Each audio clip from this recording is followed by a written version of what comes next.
حاضرین گرامی محترم فرمانشاه شهر پنجکیت باستانی، من از نام مقامات اجرایی محلی آفیس ارتش شهر پنجکیت و از نام محترم رئیس شهر عبدالخالق خالق‌زاده همه شمایان را به مناسبت پیروزی بلند شهر پنجکیت تبریک و مبارکباد می‌نمایم.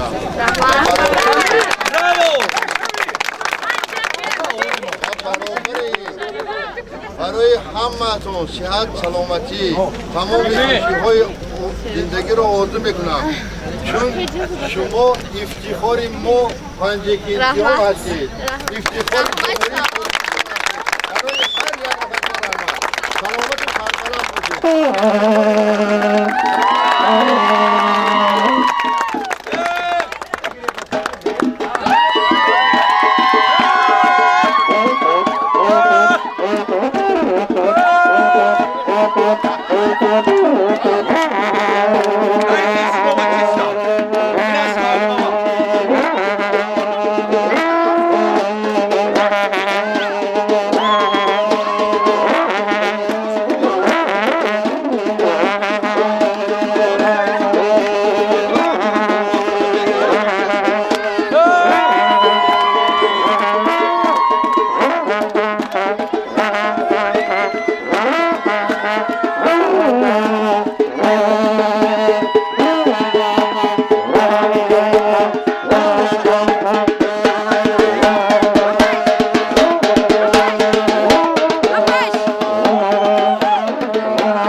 محترم حاضرین، اهل فرهنگ، اشتراکیان عزیز، ما مقامات اجرایی محلی آفیس ارتش شهر پنجکیت با دستور رئیس شهر محترم عبدالخالق خالق‌زاده تصمیم گرفتیم که روزهای نزدیک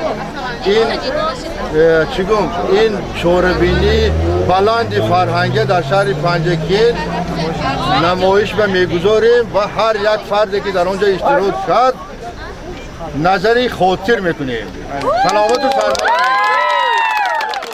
شب خوش.